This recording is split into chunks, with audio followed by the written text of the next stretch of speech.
Well, today we have an incredible guest.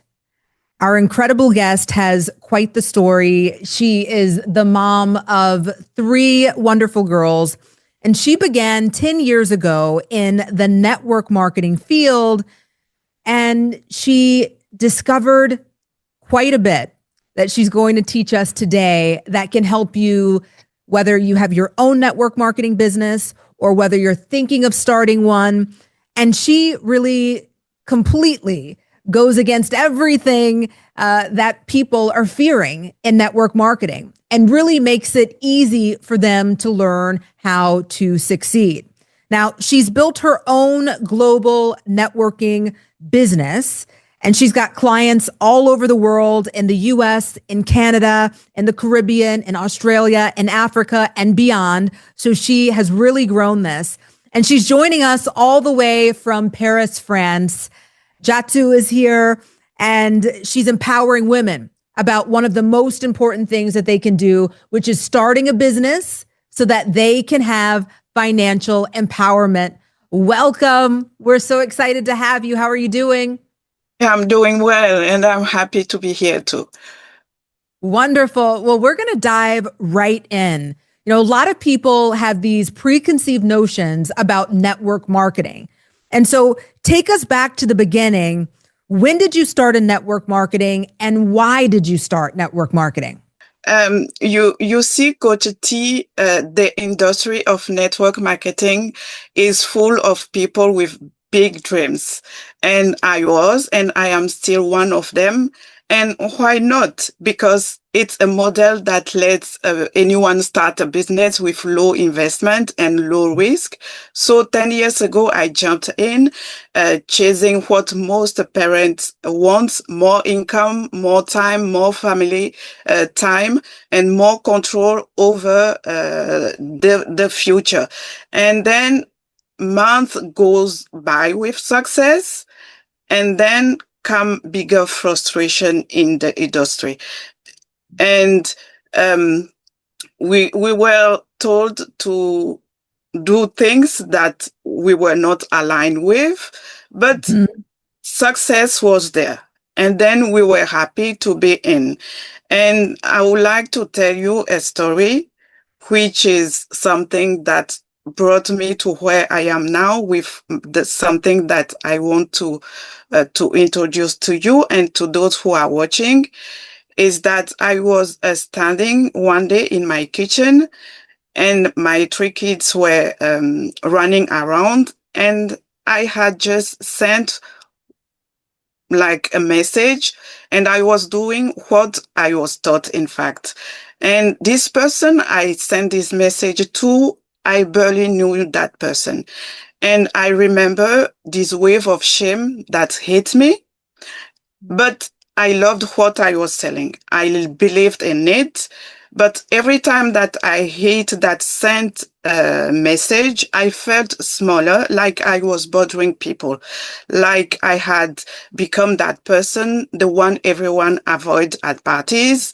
And the worst part, I needed it to work. My family needed the income. And but I didn't want to trade my dignity for it. I didn't want to lose friendship. I didn't want my kids to see me as desperate. And for years, I thought the problem was me, that I wasn't bold enough, that I wasn't pushy enough. But it wasn't me. It was never me. It was the system I had been taught. And once I realized that, everything changed. Wow. Okay. Wow. What a powerful, powerful story. Because when people think negatively of network marketing, this is exactly what they're talking about. It's this idea that they're going out, they're talking to people, sending DMs, sending emails, asking everyone at their child's school, can they buy this or join? And that's what keeps a lot of people out of network marketing. And so you're telling me, and we're going to get to it, but you're telling me that there is a way that you can be successful in network marketing without doing that. Do I have that right? Yes, yes, exactly. There is a way Wow. to do it. And I would say that I went through few things that brought me to what I want to talk about that can bring success is that I would say that I was dreading doing what I was doing, going to social media, knowing that I had to create content to message strangers and keep up this persona that was not me. And then one night, in fact, my kid asked me, Mommy, why are you always on your computer? And I didn't had a good answer because I wasn't building something. I was chasing something. And that same night, I checked also my bank account and it was that tiny amount that I found. And then I broke and then I cried that night. But it wasn't a poor me cry. It was, in fact, a clarity cry because I finally saw it. I wasn't failing at my business. I was succeeding at a broken method. The script, the cold messaging, they just Mm. post more content advice that I was giving. None of it was designed for someone like me, someone who value relationships, someone who wants to build something lasting, not just recruit people. Then what did I do? I just stopped what I was doing. I was taught to do those things that I was doing, that I found success from that. I won't say it was completely bad, but I started, in fact, studying what actually works in modern business, how real businesses brand themselves and attract customers, how legitimate businesses generate leads, how Mhm. successful entrepreneurs build system instead of just grinding. And I realized something is that network marketers deserve the same infrastructure real business have. And we deserve funnels, we deserve automation, we deserve to treat, in fact, ourselves like actual CEOs. Whoa. Whoa. That is big. This is incredible. And so I love it. And so tell us about this system that you're a part of and have built that allows network marketers or people who are wanting to join network marketing, because I'm sure there are people watching that want to join. They just don't know how they would go about it. What does this system do? How does it work? Tell us. I will start by telling how I get there. And I will be frank is that it was not that good. It was messy. It was really messy. And I spent thousands on courses, trials and errors. And eventually I built what I found that real entrepreneurs were doing. And then I found authority. I found identity. And from that, I built something, those tools that they have. And then I built mine, my own funnel, my own AI product, my own automation. And while I made dinner with my kids, my business was having conversation with potential customers. And Wow. I wasn't chasing people anymore. They were coming to me. Then what did I do? The shift is value first and sales second. Instead of pitching, I create, in fact, something, a guide that solves a real problem, that's help mom um, build businesses without sacrificing family time. Then I share that, people download it, and then only then, when they find value, I will make the offer. And the result from that is an increase in sales and income. Then that's the system that I had. Then I started showing what I built, but here is what I learned. knowing what to do and actually doing it are two different things. Yes. The tech is overwhelming. Those moms are already exhausted. They have jobs and they are keeping barely their heads above water, and then telling them just build a funnel. It's like telling someone who is already drowning, swim faster. So I partnered with someone and we thought, what if we just build it for them? That's how the automated CEO system was born. It's not a course, not templates. It's a complete infrastructure installed. And we build your brand, your funnel, your tools, your automation. Then we coach you on how to use it. And you get qualified leads daily without a single call DM. And you are not that girl people are avoiding. You are an authority, someone people wants to learn from. Okay, so we have to just pause for a second and we have to do a round of applause for the fact that it's not another course. It's not another fun. They are having this done for them. So we're saying that business owners can come to you and all of this is done for them so that their business is doing business while they're with their families. Am I right? Exactly. You say it right. Wow, this is incredible. And they're not having to learn the tech and things because it's all being handled.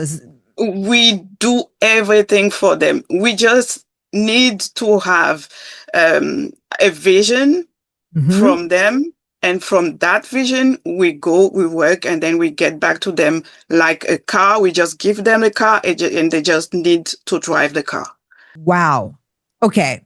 Now, does this work for a particular type of network business, network marketing business, or does it work across the board? It's across the board, no limit for everyone who has business. Oh, so even outside of network marketing, potentially someone could use it. Even outside, yes. Wow, this is incredible. And so now, tell me what it will handle. It will handle their their digital product creation, their content. What else does it do? It does the AI automation for them, their AI digital products. And we have AI tools that we can create for them if they need to, that they can give or sell to their clients. That's something that we have settled for them. Okay. This is sounding good. So the question that everyone's going to want to know is, well, how has this worked for other people? Give us some real life examples. I mean, you told me about Bill. Can we tell them about Bill? Yes, of course, Bill. When I have to talk about those successes, I'm happy to do it. So I will start with Bill, since you mentioned it. Bill, water filtration business, making 2,000 a month, grinding, cold messaging everyone, and then we position him as a health authority, not just a distributor. And within 90 days, 12,000 a month. But what got me was what he said. For the first time, I feel like running a real business. Then the emotional shift is as big as the financial one. Then we have Vicky. Vicky is a mom, candle business, couldn't make consistent sales. And then we position her as a home staging expert. And then few months later, 82 customers per week. And she bought her dream car. But what mattered more is that she said, my husband finally believes in my business. For years, yes. For years, he thought it was just a hobby for her. Now he sees her as an entrepreneur, what she always was. And then I will talk about Will.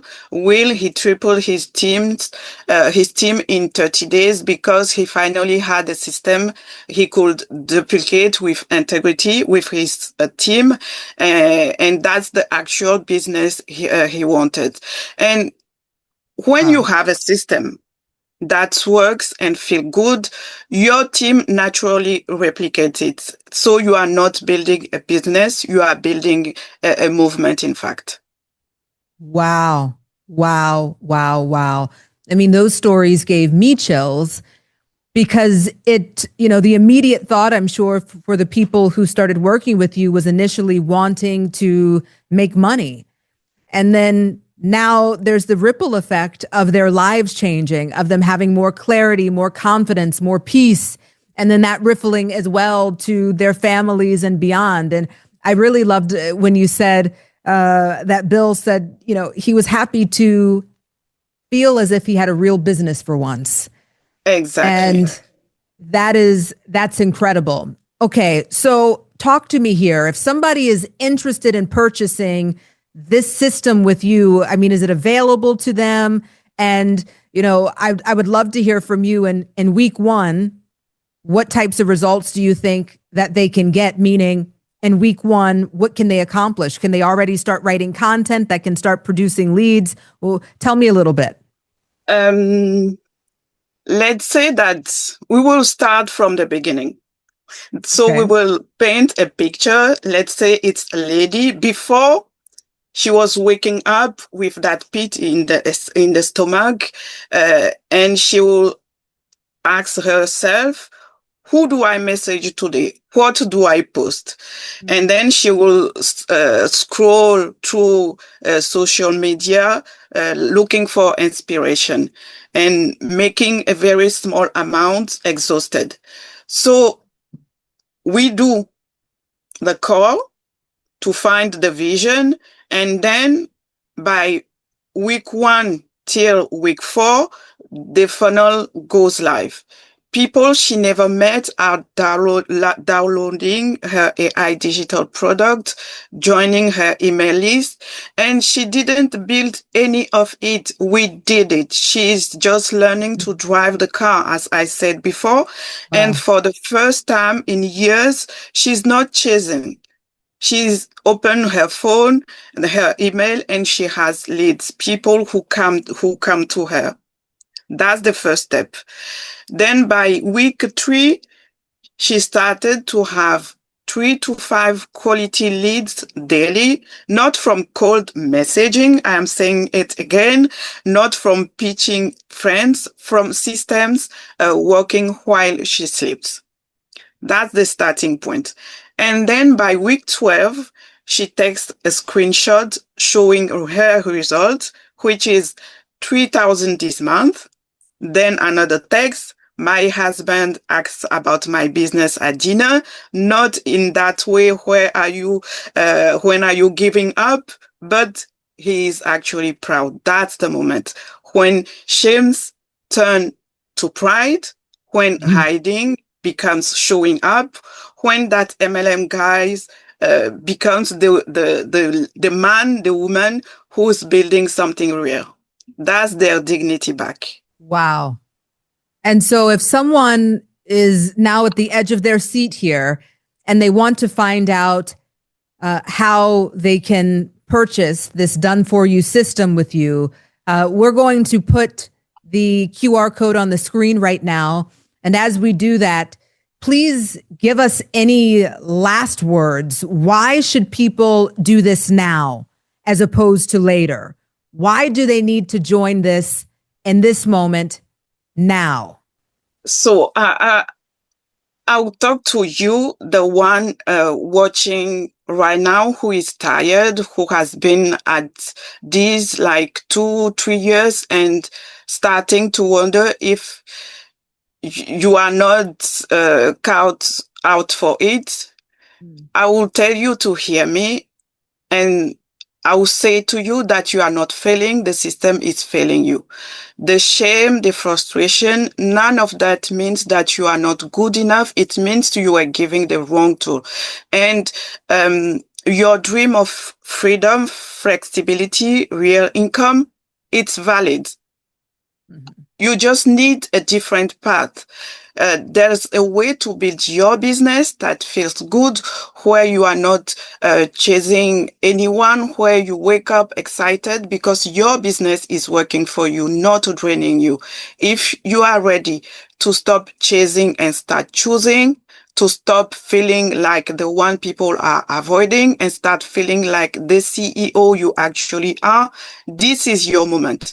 The automated CEO system builds everything for you, your brand, your funnel, your AI product and tools, your automation, and we work with you until you succeed. So don't let another year go by feeling the way you do right now. And I would like to say that to you, Coach T, and to all those people. We are not just building businesses. We are rebuilding an entire industry with dignity. And 5 years from now, I want people to hear that network marketing and think of empowered CEOs running real businesses, not desperate people spamming direct messages. That's the movement. Wow.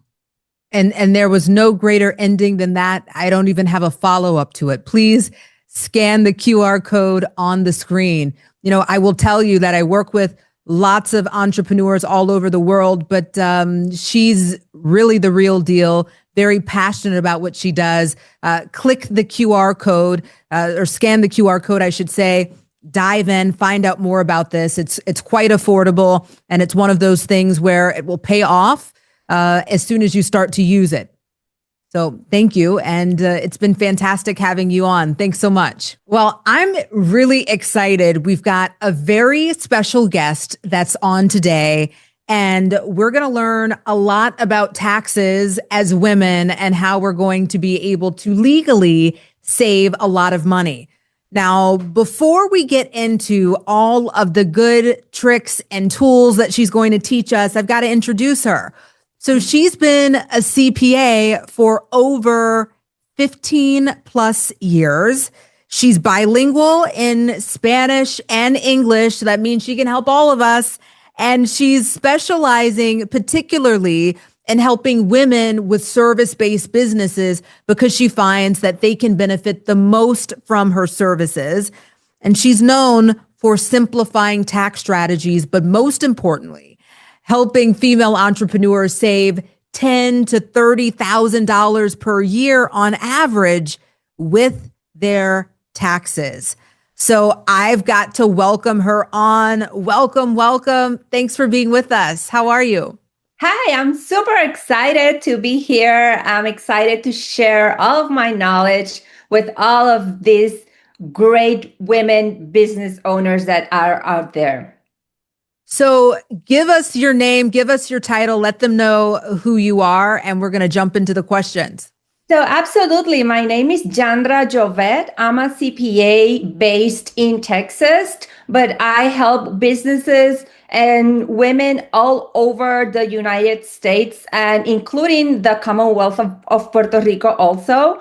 My strong suit and my passion is watching these great women build successful businesses, but at the same time, helping them keep more money in their pocket. Ooh, I love it. I love it. Okay, so let's dive in. A lot of women entrepreneurs are overpaying in taxes, you've said. And so many women that are making 6 and 7 figures still pay far more than they should be paying. And so the question is, why is this happening so frequently? So honestly, this happens far more often than people realize, especially among high earning women entrepreneurs. And it's not because they're doing anything wrong. It's because the tax system was never designed for business owners to navigate it alone. Most women that I work with, they're phenomenal at generating revenue, but no one ever taught them how to build a tax efficient business. They're running multiple income streams. They're scaling quickly. They're juggling home, family, businesses. So taxes become an afterthought instead of strategy. They remember that taxes exist once April 15 comes knocking on the door. So another big reason is that many business owners only see their CPA once a year during tax season, when by that time it's already late to fix anything. By the time they're filing, the year is over and the opportunity to save thousands or tens of thousands of dollars is gone. And here's what the most people don't expect. A lot of CPAs are reactive. They're overwhelmed from January until April to do anything that it's not tax compliance and tax filing. So they're not strategic. They're reacting. They have to comply with the law. So they prepare a tax return, but they're not proactively advising their clients on what they need to do in terms of entity structure, payroll strategy, deductions, all of these good stuff that's out there that with time and good planning can save you thousands of dollars. So what's the difference? Because a lot of entrepreneurs are going to say, well, I've got a bookkeeper. How is what you do different than that? And how do your services also go along with their bookkeeping services? So it's different. A bookkeeper, I would say, is essential because without a good, clean set of books, that's the most important part. You're going to miss deductions. You're going to miss expenses. You need a good bookkeeper to be a second set of eyes in your business so that you don't miss anything. Now, when I have a good clean of books coming my way, then I can tell you by looking at financial statement what needs to be done in terms of strategies that can save money. But without that bookkeeping backbone, it's very, very difficult, I would say impossible, to do a good tax saving strategy. Okay. No, that makes sense. Well, let's talk. We've talked before about some of the top misconceptions that female entrepreneurs have about taxes and money. And so let's start with misconception number one. A lot of people are thinking, well, the more money I make, the more taxes I have to pay. Are they right or are they wrong? They are wrong. The more money you make, the more strategic you need to be with your money. The tax code, and you have heard this from politicians, big CEOs, Fortune 500 companies, the tax code is written for successful business owners. So the more money you make, you have to be strategic with your money. And when we're talking about tax savings, what we mean is the money that we were going to use to pay taxes is going to be allocated to something else that's going to benefit you as a business owner. Okay. No, that makes a lot of sense. So let's get into misconception number two, which is, well, I already have someone that's doing my taxes. Does that guarantee that they're getting the tax strategies we're talking about? Not necessarily, because if it's not a tax advisor, CPA, or tax advisor professional, they're probably missing on deductions, credits, or things that they can do throughout the year to minimize taxes. Just because you have a tax professional in your corner doesn't necessarily mean that your tax strategy is optimized. Okay? Okay, that makes sense. Okay, let's go to misconception number three. People are thinking that tax is complicated. It's too hard to understand. And it's really only for big businesses that are making many multiples of millions. Is that true? So the truth is the tax code, the jargon is complicated. So that's why you need a tax professional that's well versed in those rules and requirements to advise their clients in simple, plain English what they need to do. I can recite you the Augusta rule. I can recite you bonus depreciation. I can recite you the strategies, but someone that is not versed on that language is not gonna understand. So we need to talk to our clients in simple English terms. And so why should women entrepreneurs not be intimidated by taxes? Why should they feel empowered by learning about this and getting someone like you in their corner? What will that do for them? So the first thing will be giving them a peace of mind. Now, let me say, not everybody understand the concepts of taxes. It's impossible. Everybody is their own individual person. Some people are more logical, systematic, or other people are more creative. They just don't understand. But they do understand saving money. Everybody understands saving money. So by working with someone like me, that I like to not only do for my clients, but teach them what it's being done. We're doing X, Y, and Z, and this is the reason that we are doing it without reciting the IRS code. That's the key, right? That's the key. I will tell them the rules, but I will not explain the strategies, the things that we're doing on our day-to-day basis based on whatever the jargon is used on the Internal Revenue Code. Okay. Well, most of us that are in business and are passionate about what we do have some sort of lived experience. And we can tell that you're passionate about helping women with their taxes. And so I have to ask you, would you mind sharing your personal story of what made you so passionate about this? What was your own experience with taxes and what did you do to end up here?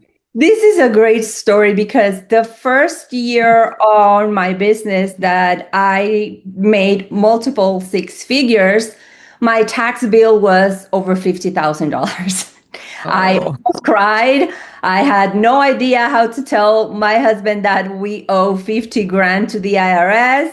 I was adamant to pay that much money. I told my husband, if I have known, I would have bought a new car, do investment, buy a property, do other things, because in my mind, paying $50,000 to the government was such a waste of money, where we can just reroute that money to work for us.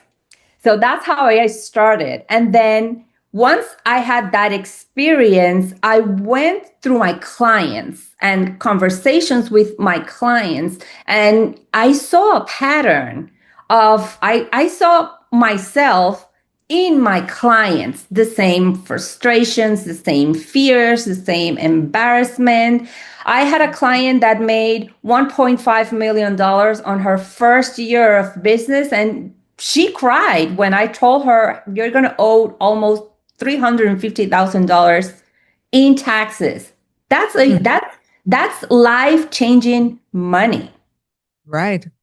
So, wow. And I see this day to day with all of my clients. So I went through my roster of clients. Okay, how can I start optimizing their tax strategy, their business? And it clicked like, this is great. Why are we not talking more about this? Absolutely. Well, fast forwarding now, 15 plus years as a CPA, you have your own method, your own formula. And what patterns did you start seeing that led you to having more businesses convert to an S Corp? And what had you formulate this method, the S Corp secret? Tell us more. So the pattern that I kept seeing over again was the frustration, was the embarrassment, was women were coming to me like, what am I doing wrong? Do I know something? Does everybody know something that I don't know? I'm working super hard and I'm not seeing my money. Where is it? We keep having all of these conversations.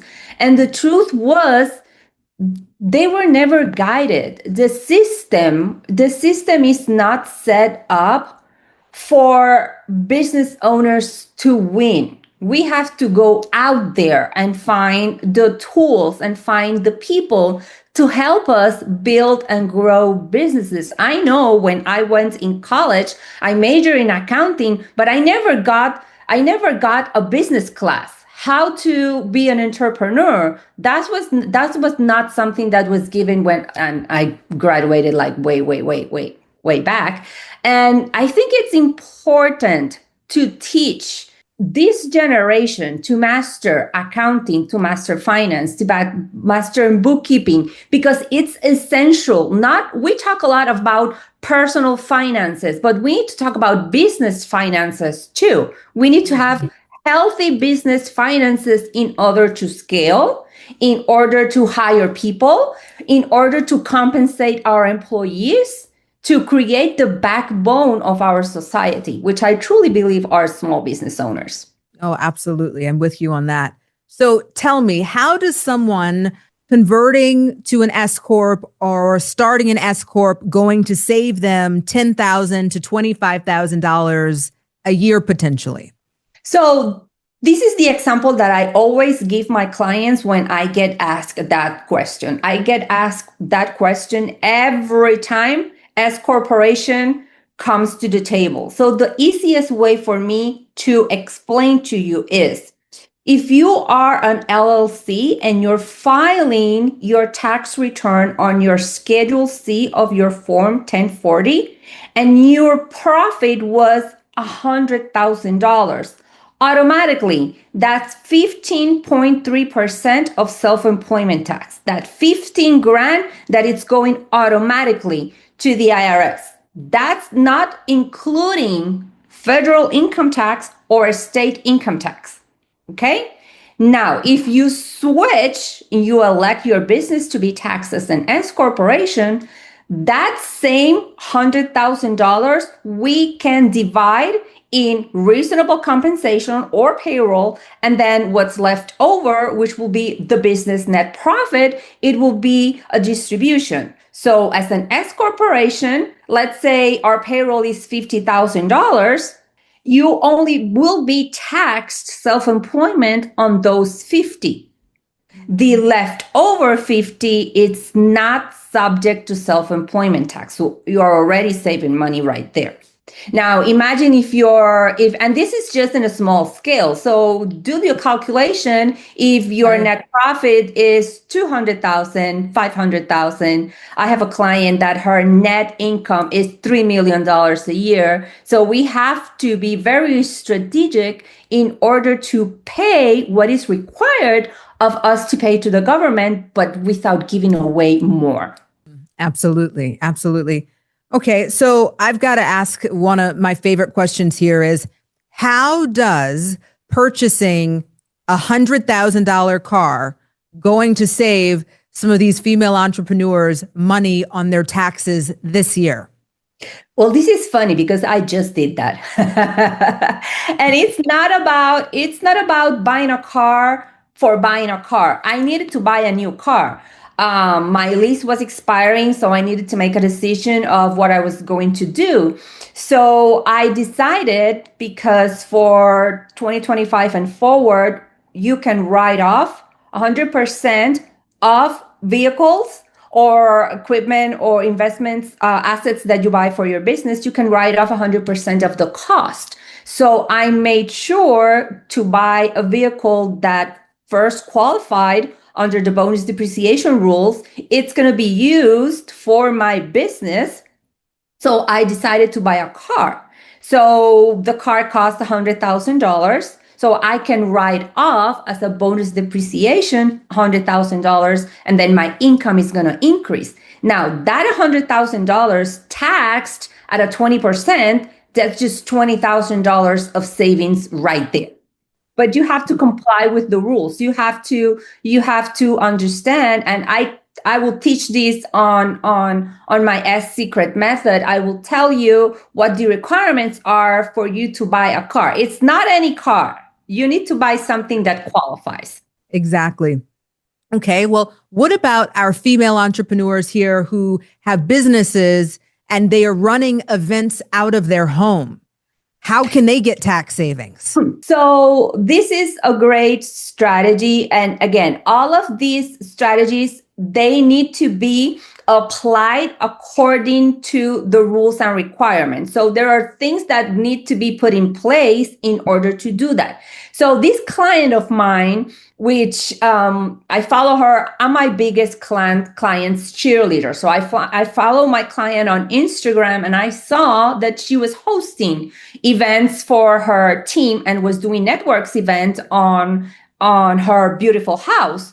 So I reach out to her and I'm like, hey, you're doing this, then we can do this to help you save taxes. So what we can do is, it's called the Augusta rule. So we can write off the fair market value of rent. If she was going to rent, let's see, a venue to do the activity or to do the event, we can write off the fair market value of the rent. It's a business write-off, but it's not taxable income for her personally, if we abide by the rules and the guidelines of the strategy. Okay.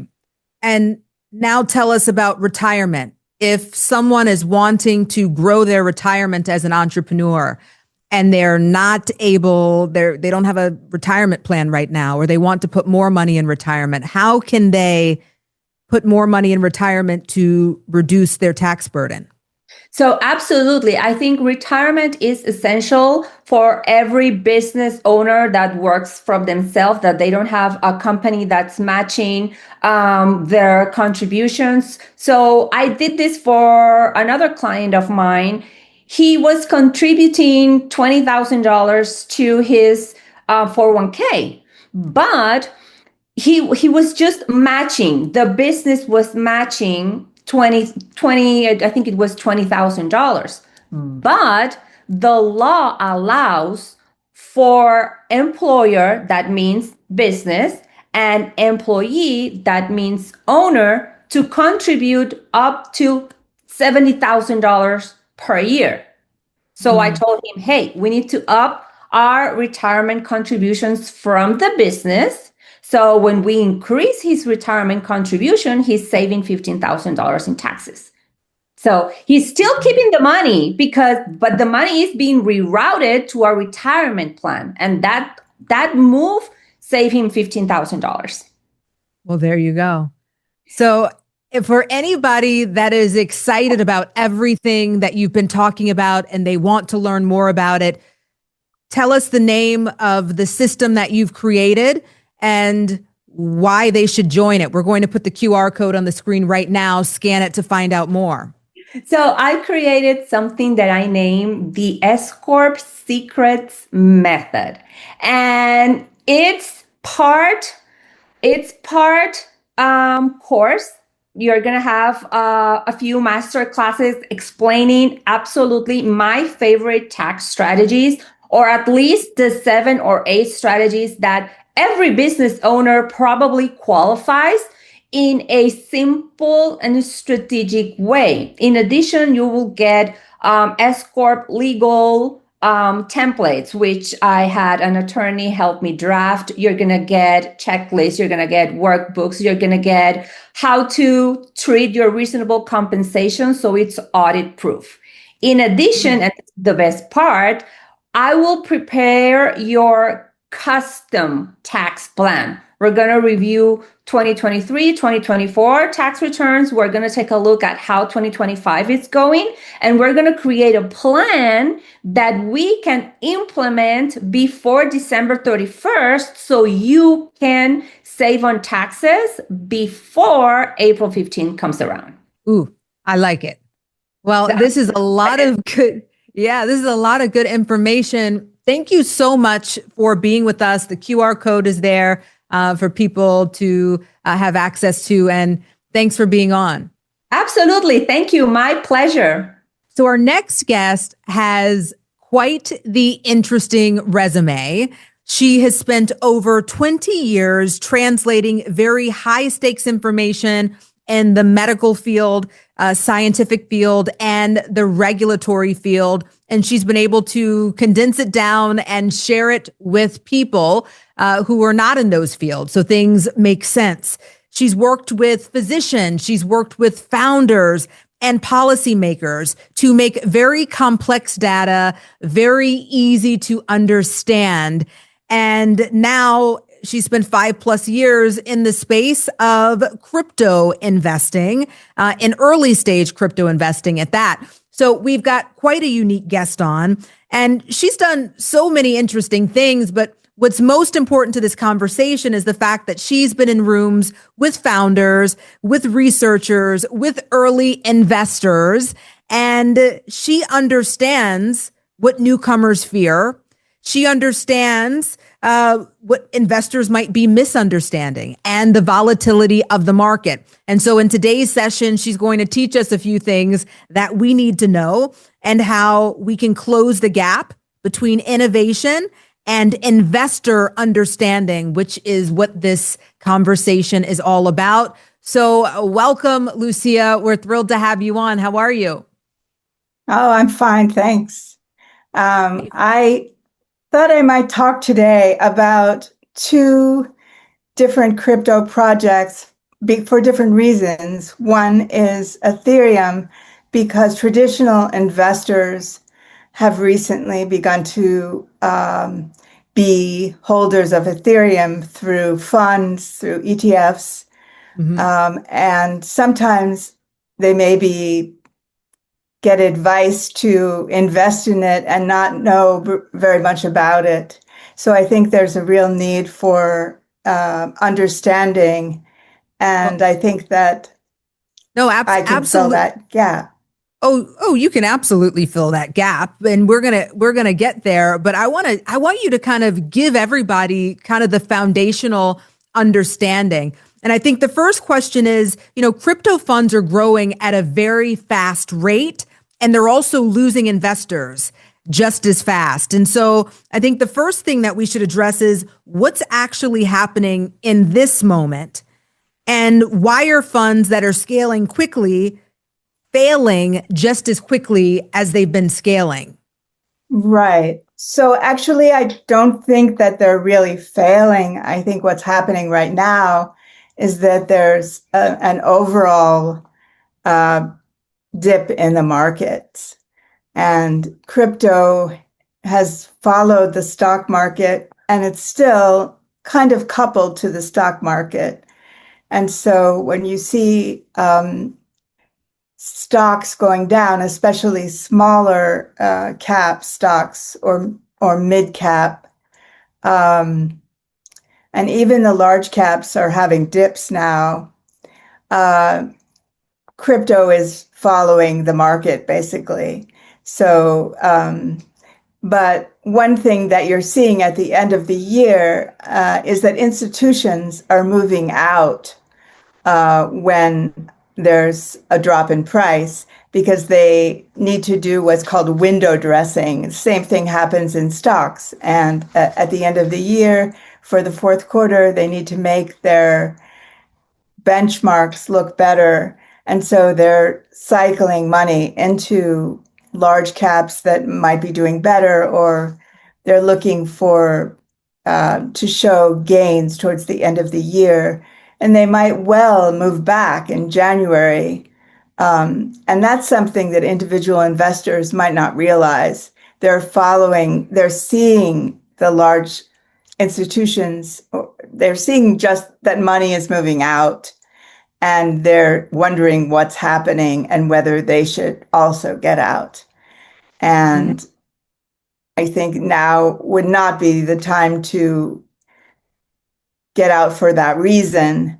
But people panic, and having a greater understanding of what's going on can prevent people from panicking.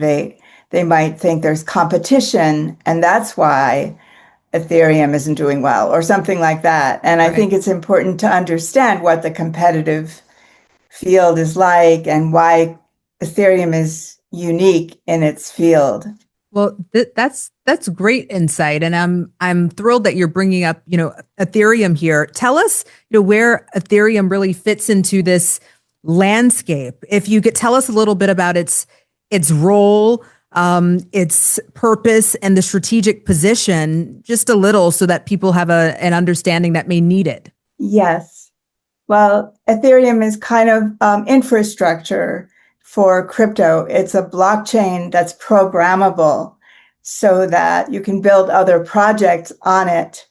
But it also is very stable and in blockchain architecture, I guess you could say, there's a kind of conundrum. There's a paradox that you can have two of three things work well at once, and that is you can have decentralization, which accounts for some of the stability of the system. You can have security, which is separate but also connected to the decentralization, and you can have speed or the speed of transactions. And with Ethereum, it has the stability and so the decentralization and the security, but the speed is slower, so it's more expensive. And so other blockchains have been built on top of it, which are also kind of rails, which do some of the same things, but which bundle the transactions. And so if 1,000 of them go through at once, obviously that transaction on Ethereum is going to be much cheaper. Mm-hmm. So instead of taking 15 seconds for a transaction, you could have 1,000 transactions process in about that much time. And so it costs pennies instead of multiple dollars. And so that's why some projects have been built on top of Ethereum that are called layer twos, and they roll up these transactions into bundles. So as a solution for speed. And what about the foreseeable catalyst? What do you see as kind of upcoming movement, concrete, predictable drivers of growth with Ethereum? Right. So I think that stable coins, which are projected to really explode and become a much larger portion of the crypto economy, will be part of the Ethereum ecosystem. And people may have heard that coins are being built on a kind of competing network, Solana, but it's more meme coins and coins that don't have a specific purpose, whereas stable coins, which allow transactions to take place all over the world, kind of like a substitute for the dollar, will settle on Ethereum. And even though there will be other companies or other crypto projects that will benefit from the success of stablecoins, Ethereum will also benefit from that. So that's one major catalyst for the future. Mm-hmm. Mm-hmm. Well, talk to me, a little bit about, something we've discussed before, which was the 3-tier, challenge that investors, that investors have. So with EFT markets, they're segmented by sophistication. Can you tell us a little bit about how that works and how you see that? Well, I think that EFTs, I think that I was just speaking of the different categories of investor who might be entering EFTs. There might be some investors may be more sophisticated, and so the language, more technical language, is accessible to them. And much of the language that surrounded crypto has been directed towards more sophisticated investors, whereas there's people who might have a passing exposure but haven't really studied it, haven't spent a lot of time, and they're a sort of middle group. And so they haven't been well served either by the kinds of communications that have um, been offered in the past. And then there's truly naive investors who are just new to investing in crypto. Their advisor might have told them to buy ETH or that kind of thing. And so they have invested, but they don't really know what distinguishes it from other cryptos. They don't know much about it, and they need a more basic kind of orientation to these kind of projects. And so what's needed and what could be useful for especially the medium knowledge investor and the investor with a very basic acquaintance are educational email courses. They're kind of mini courses that just give a kind of orientation to what ETH is and what it supports and what the possibilities are, and then newsletters to keep people apprised of the latest developments, like what is happening with stablecoins and Ethereum and that kind of thing. Okay. As time goes on. And you were able to help with this. You would tell us a little bit about, how you're able to help them. Do you put together these mini courses or correspondence? How does that work?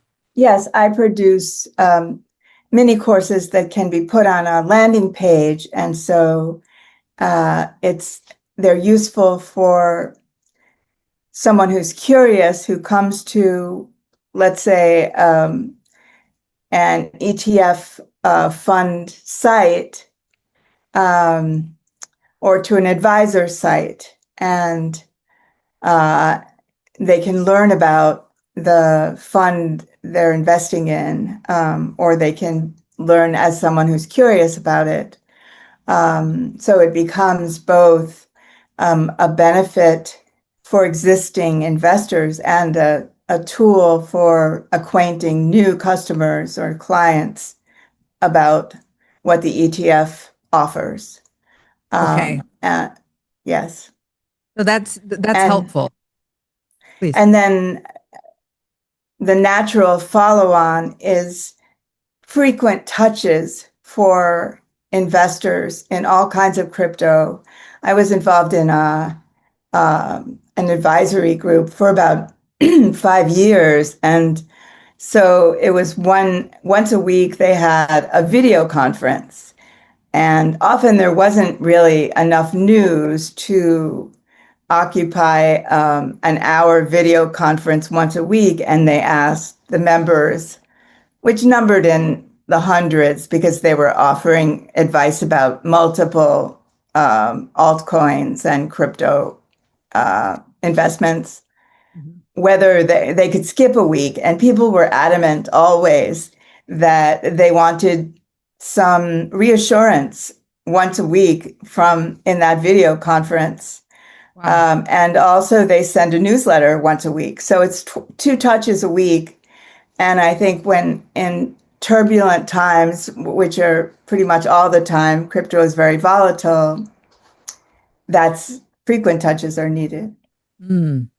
Wow. That's so interesting because lots of funds are probably not even having 2 touch points a week. And here they are having 2 touch points a week. And the consensus was we absolutely need it, even when there wasn't much to talk about. Wow. Well, exactly. Talk to us about, we're going to move from Ethereum for a moment and let's go over to BitTensor. What is it and what do people not yet know about this? Yes, I suggested speaking about BitTensor because it's an AI project, basically, many of the projects built on the BitTensor blockchain, which is modeled actually after Bitcoin, are AI related. And it was created to enable AI activities, although not all the companies are AI. There are 128 subnets, or each of which is like a separate company on BitTensor, and there could be more in the future.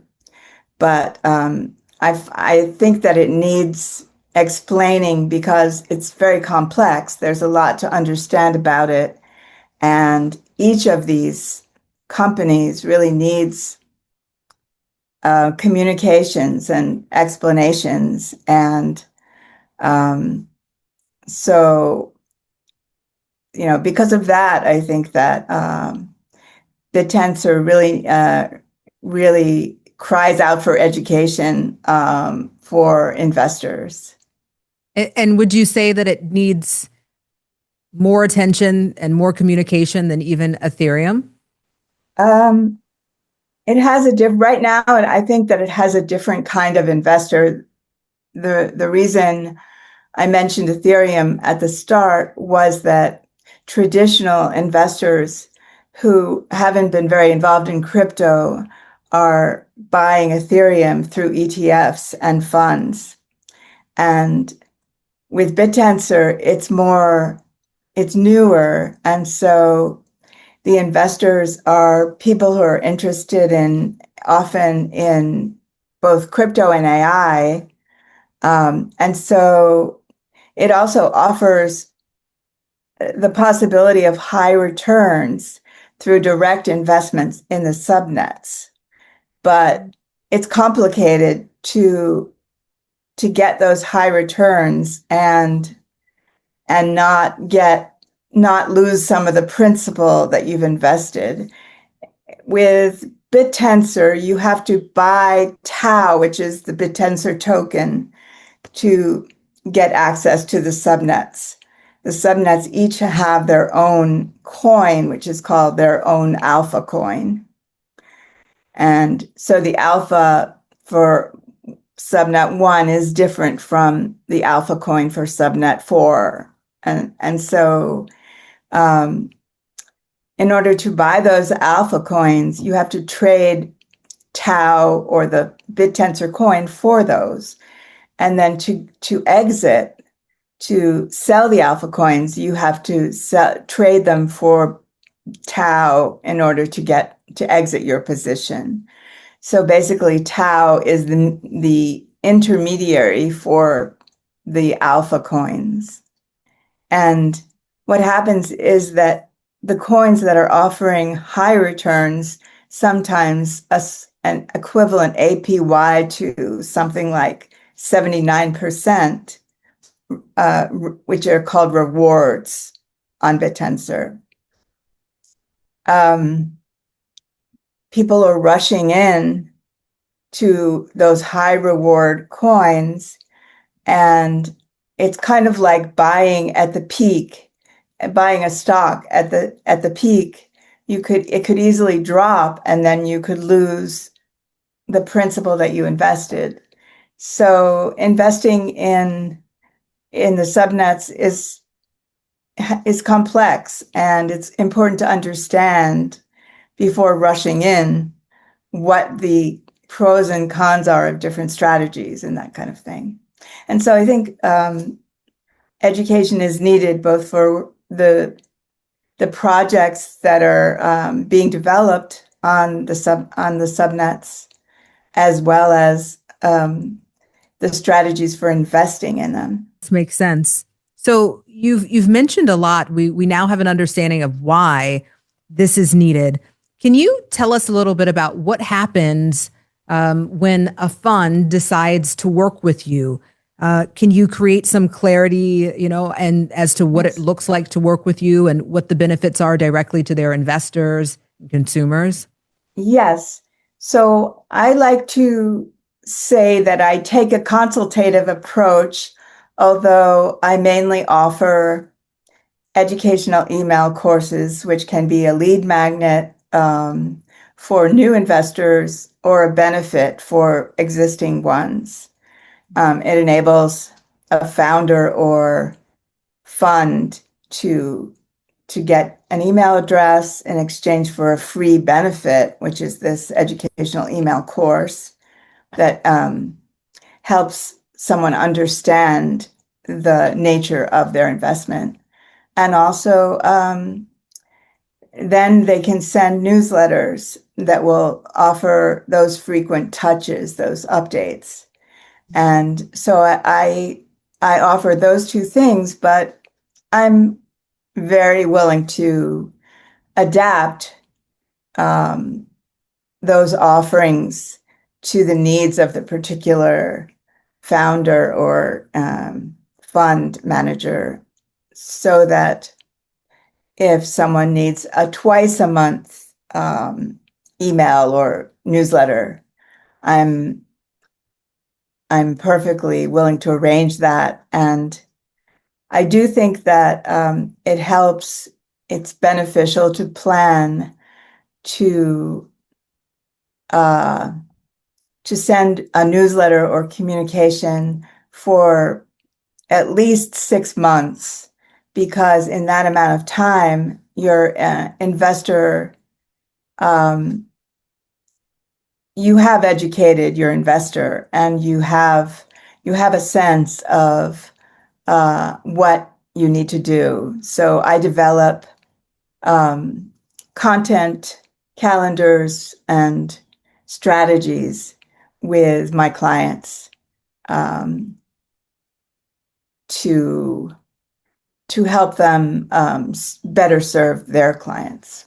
And in your words, what would you say is the reason why you are uniquely positioned to help these funds based on your experience and expertise? If they're looking around for someone to help them with this, why you? Well, I speak from the point of view of both having been a naive investor and having watched many other people enter this space over a period of at least 5 years. And so I have a sense of the questions people have. I have a sense of the interval at which they need reassurance. And I have the background to adapt language that will reach all different audiences.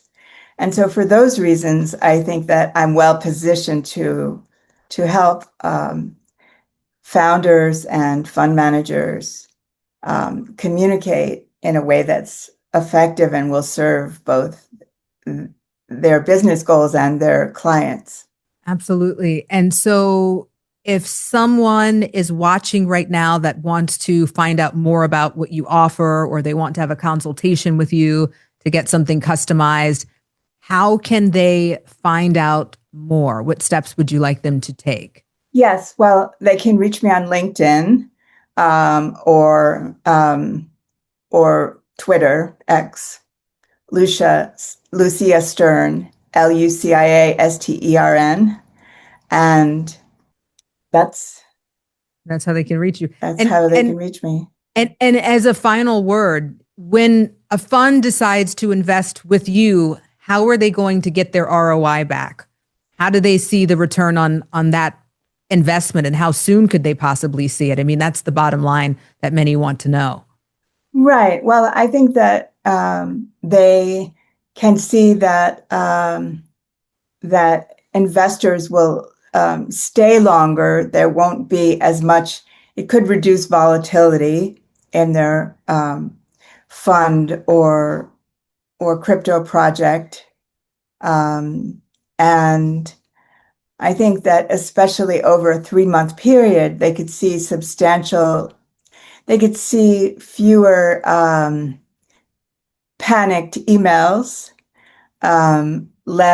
fewer calls and questions about whether it's time to exit, whether they could see, I think BitTensor founders could see greater interest in their project through understanding of what the short, medium, and long-term prospects are, and how to what to expect in terms of their projected timeline for their development, since most of them are early stage. And so less volatility and more customer satisfaction. Wonderful. And so give us the steps for them to reach out to you again. What's the name on LinkedIn and X? Lucia Stern, LuciaStern. And you can DM me or and we can set up a call or yes. Well, thank you so much. Thanks for joining us. Thank you very much for having me.